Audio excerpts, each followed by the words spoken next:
Afternoon. That's a serious vehicle you've got there. Afternoon. Just stopping to fuel up. Mind telling me how you ended up with something like this? I bought it. Same as anyone else. Must be doing pretty well for yourself. I work hard and I'm accountable for my income. You don't see this every day. Neither do I get questioned for filling my...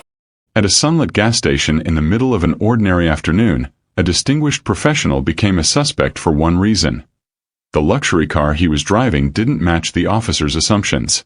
What started as casual questioning at the pump escalated into an illegal detention, all captured on body cameras and witness phones. The man standing beside that deep blue Rolls-Royce wasn't a criminal. He was a state judge.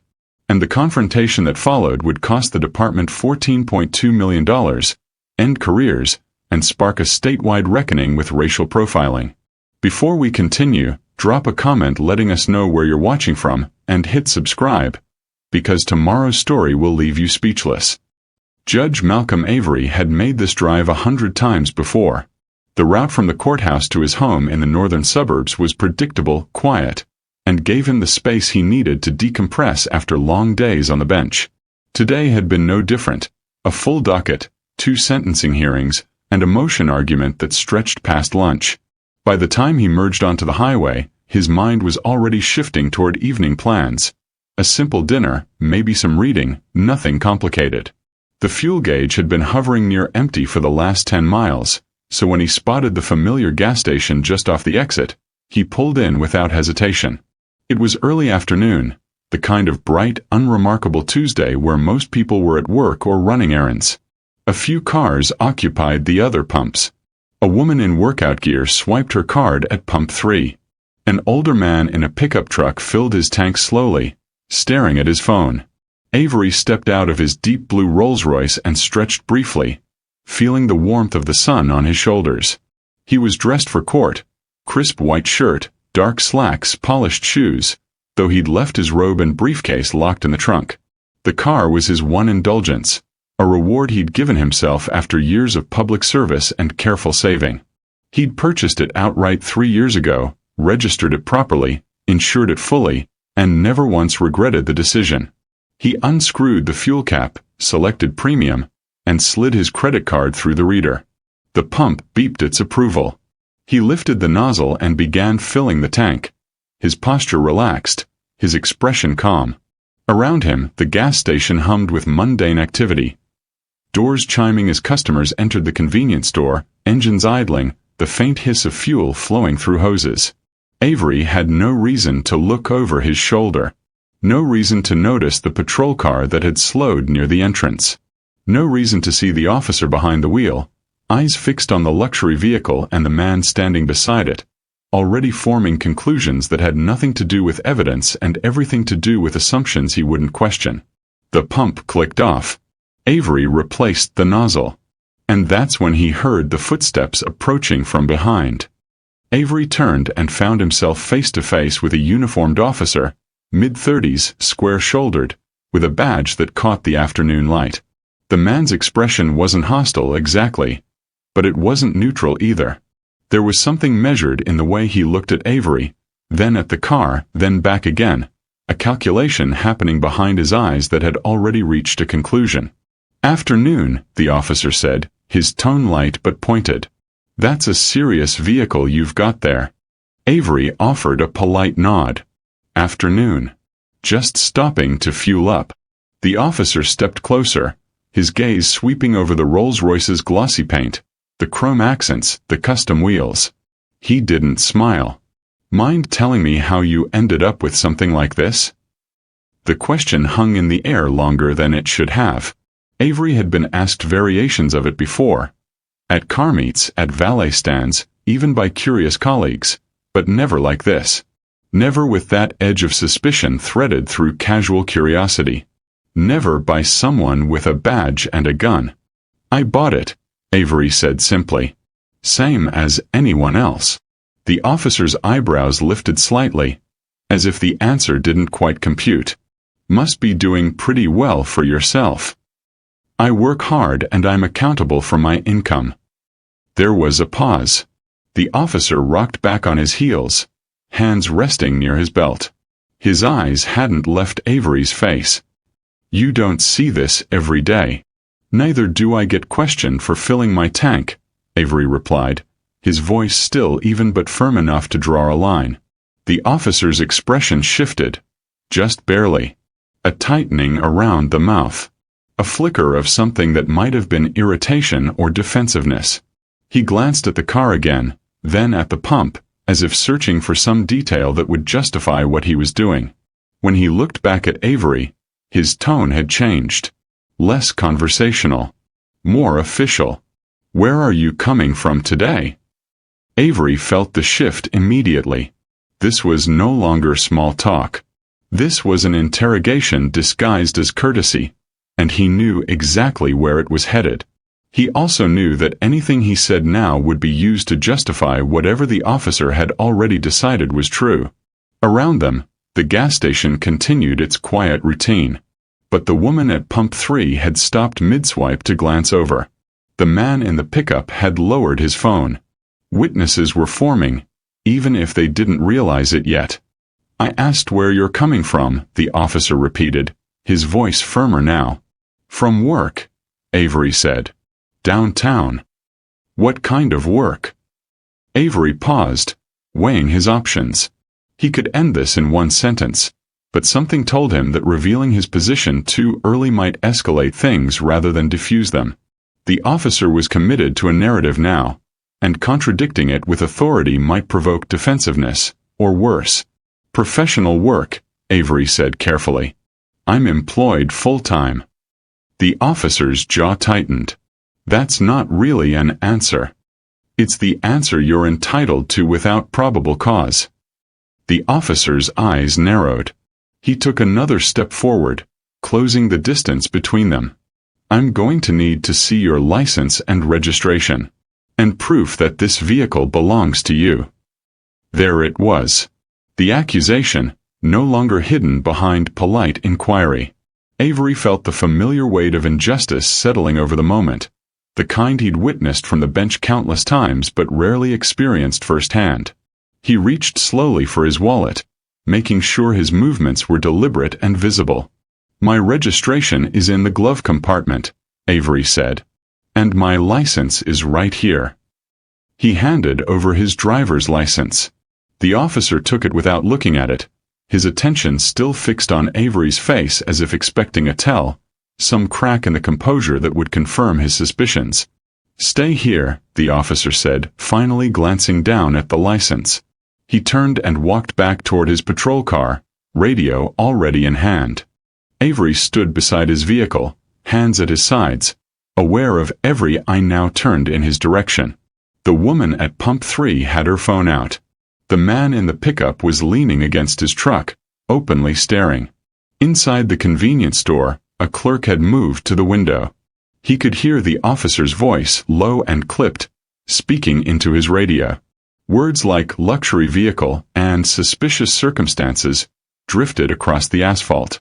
Avery's pulse remained steady, but his mind was already cataloging everything. The time, the location, the witnesses, the lack of legal justification for any of this. Minutes passed. The officer stayed in his car, typing something into his computer, occasionally looking up to make sure Avery hadn't moved. The message was clear. Comply, wait, and prove you're not what I already believe you are. When the officer finally emerged from his patrol car, he wasn't alone. Another unit had arrived, pulling in quietly behind the first. The second officer, younger, less certain in his movements, took up position near the front of the Rolls-Royce, his presence more symbolic than necessary. A show of force in broad daylight. The first officer approached with Avery's license still in hand, but he didn't return it. Instead, he moved to stand between Avery and the driver's side door, effectively blocking any attempt to leave. His posture had shifted from casual inquiry to something more deliberate. Feet planted, shoulders squared, one hand resting near his belt where his radio and other equipment hung within easy reach. "Registration came back clean," the officer said, his tone suggesting this was somehow suspicious rather than expected. "But I'm going to need to take a look inside the vehicle." Avery shook his head slowly. "Not without a warrant or probable cause." I have reasonable suspicion that this vehicle may be involved in criminal activity. Based on what exactly? The officer didn't answer. He didn't need to. They both knew what this was based on, and it had nothing to do with evidence. I can get a warrant, the officer said, letting the threat linger. Or you can cooperate and make this easier for everyone. Avery's voice remained steady. You don't have grounds for a warrant, and we both know it. You've run my information. You've confirmed the registration. There's no legal reason for me to be detained. The second officer shifted uncomfortably, glancing between them. A few more people had gathered near the convenience store entrance. Phones raised. The woman from Pump 3 was recording openly now, her angle capturing both officers and the Rolls-Royce clearly. The first officer noticed. His jaw tightened. Sir, I'm going to ask you one more time to consent to a search. And I'm going to decline one more time.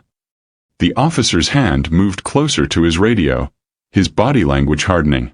Then I need you to place your hands on the vehicle and remain still while I verify a few more things.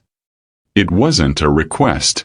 It was a command, spoken with the weight of authority that assumed compliance regardless of legality.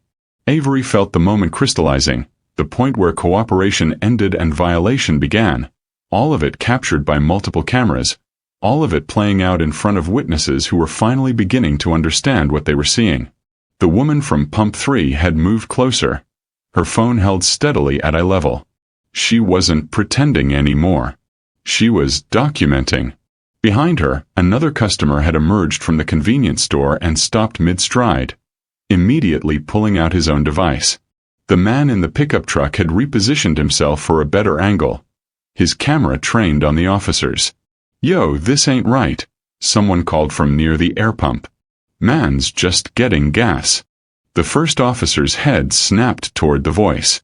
Sir, step back and mind your business. This is my business when I'm watching it happen. More people were gathering now. A couple in a sedan had pulled into the lot and parked rather than leave, sensing something was unfolding that demanded attention. A teenager on a bicycle had stopped at the edge of the property, filming from a distance. What had begun as a private confrontation between two men was rapidly becoming a public spectacle, and everyone present seemed to instinctively understand the stakes. The second officer looked increasingly uneasy. Maybe we should just... I've got this, the first officer cut him off, his voice sharp. But his body language betrayed uncertainty. He hadn't expected an audience. He hadn't anticipated this level of scrutiny. Avery remained where he stood, hands visible, posture calm. He knew what was happening. Every second that passed, every new phone that appeared, was evidence accumulating in his favor. The officer could force compliance, could escalate to physical detention, but he'd do it in front of 24 witnesses and half a dozen recording devices. The calculation was shifting, slowly but undeniably. I'm going to ask you one last time, the officer said, his voice lower now, almost as if he was aware of the microphones aimed in his direction. Place your hands on the vehicle. Avery met his gaze without flinching. Officer, I've complied with every lawful request you've made. I've provided identification. I've confirmed ownership. You have no legal basis to detain or search me. If you proceed, you'll be violating my constitutional rights in front of all these people. The silence that followed was heavy. The officer's hand hovered near his equipment. The crowd held its collective breath. And somewhere in that charged moment, the officer made a choice. He stepped forward, closing the remaining distance between himself and Avery. His hand moved to his belt, fingers brushing the handcuffs holstered there. The gesture was deliberate, meant to be seen, meant to communicate that cooperation was no longer optional. Turn around and place your hands behind your back, the officer said, his voice flat and procedural now, as if reading from a script designed to justify what came next. Avery didn't move. On what charge? Obstruction. Failure to comply with a lawful order. You haven't given me a lawful order. You've made illegal demands. The officer's face hardened. I'm not going to ask again. You're about to detain me without cause in front of all these witnesses, Avery said, his voice carrying across the lot. I want everyone here to understand what they're watching. This officer has no probable cause, no warrant, and no legal justification for what he's about to do. Someone in the crowd shouted, "We see it. We're recording." The officer ignored them. His hand closed around the handcuffs, pulling them free. The metallic click as he opened them seemed impossibly loud against the afternoon quiet. The second officer had gone pale, his eyes darting between his partner and the growing crowd, clearly calculating the consequences of what was unfolding. "Sir, maybe we should call a supervisor," the younger officer started. "I said I've got this."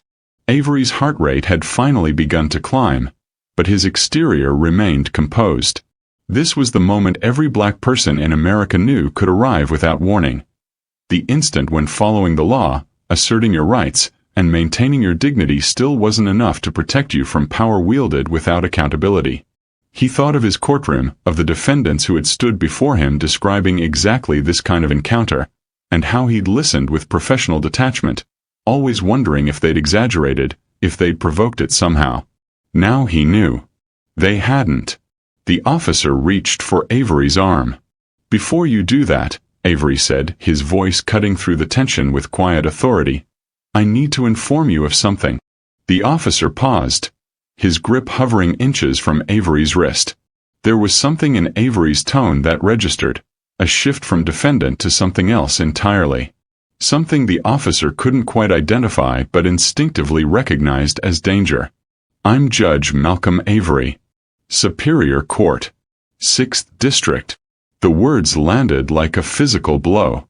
The officer's hand froze in midair. His face went through a series of rapid transformations. Confusion, disbelief, then something close to panic as the implications began to register. The handcuffs hung loose in his other hand.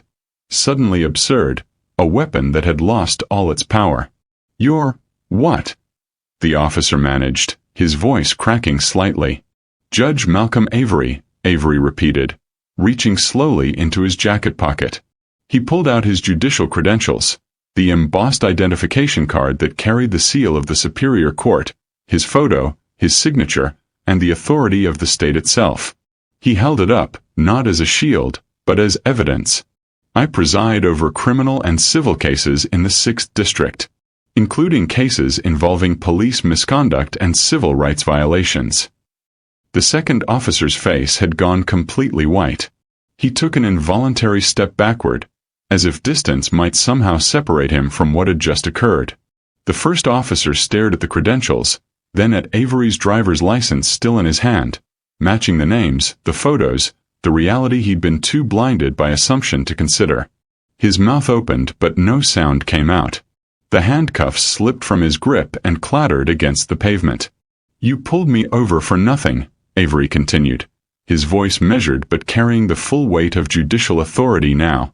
"You questioned my ownership of a vehicle I purchased legally. You demanded an illegal search. You threatened me with detention despite having zero probable cause. And you did all of this based solely on your assumptions about who could or couldn't afford to drive a car like this." The crowd had gone silent, every phone still recording, every witness transfixed by the reversal unfolding before them. "Sir, the officer started, then stopped. There was no justification that would hold. No explanation that wouldn't condemn him further. "What's your name and badge number?" Avery asked. The officer's throat worked. "Officer David Hendricks. Badge 2847. "And yours?" Avery looked at the second officer. "Officer Marcus Webb. Badge 3192. His voice was barely a whisper. Avery nodded slowly, committing both to memory, though he knew the body cameras and witness recordings would capture everything anyway. "You should know that I'll be filing a formal complaint with your department. I'll be requesting a full investigation into this stop, and depending on what that investigation reveals, I may be pursuing a civil lawsuit for unlawful detention, racial profiling, and violation of my constitutional rights. Officer Hendricks looked like he might be sick.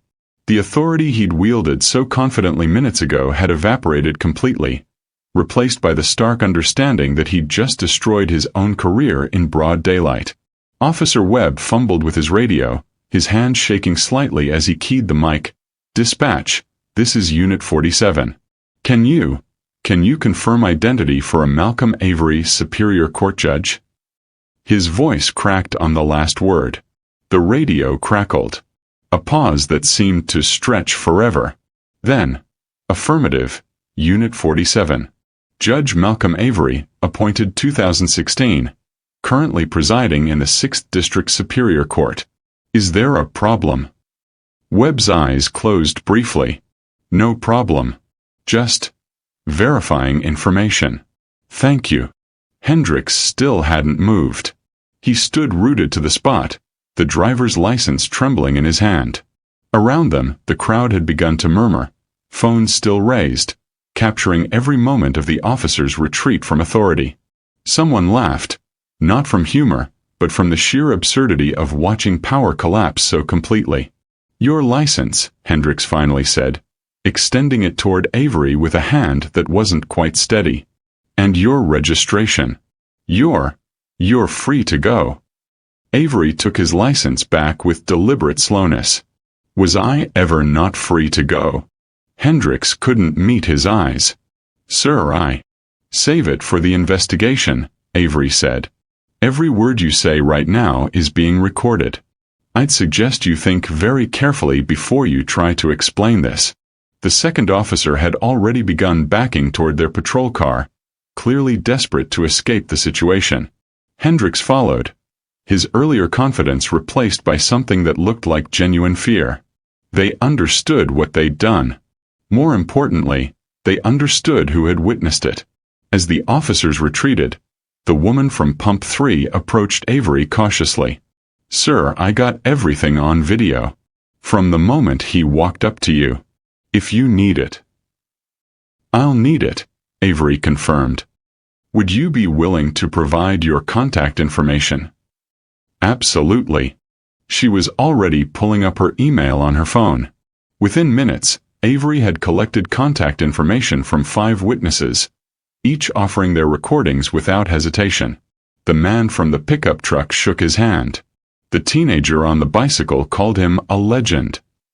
The couple in the sedan waited their turn to express support.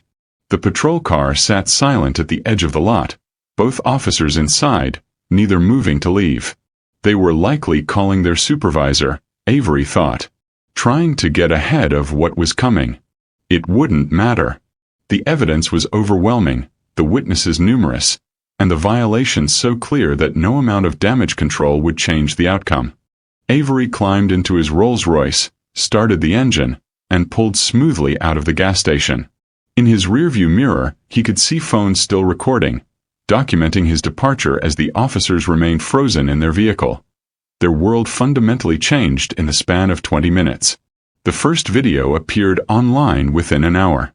By evening, it had been shared thousands of times. By the next morning, news outlets across the state were running the story. "State judge racially profiled at gas station," read one headline. "Officer attempts to detain Superior Court judge without cause," read another. The footage was everywhere, on local news broadcasts, national cable networks, social media platforms, legal commentary channels.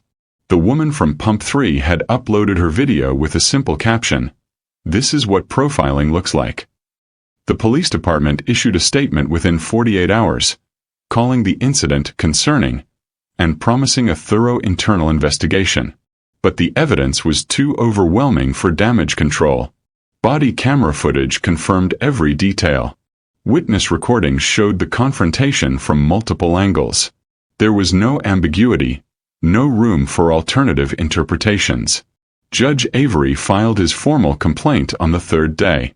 2 weeks later, he filed a civil lawsuit against Officer David Hendricks, Officer Marcus Webb, and the police department itself, seeking $14.2 million in damages for unlawful detention, racial profiling, violation of constitutional rights, and emotional distress. The internal investigation moved faster than most expected. It revealed that Officer Hendricks had been the subject of 3 previous complaints involving stops of black drivers in luxury vehicles. None had been properly investigated. The pattern was undeniable. Within 6 weeks, Hendricks was terminated. Webb received a formal suspension and was placed on probation. Their sergeant, who had failed to address earlier complaints, was demoted. The lawsuit never made it to trial. The department's legal team knew they couldn't win. The settlement came 9 months after the gas station encounter. $14.2 million paid to Judge Avery, along with a consent decree mandating bias training, body camera policy reforms, and the creation of an independent review board for profiling complaints. Avery donated a portion of the settlement to civil rights organizations working on police accountability. He returned to the bench quietly, presiding over cases with the same measured authority he'd displayed at that gas station. But something had shifted. Defendants who came before him describing similar encounters were met with a different kind of understanding. Not just professional, but personal. The gas station installed a small plaque near Pump 4, donated by community members. It read simply, "Justice witnessed here. August 28, 2023. A reminder that cameras, witnesses, and truth still mattered, even when power tried to ignore them.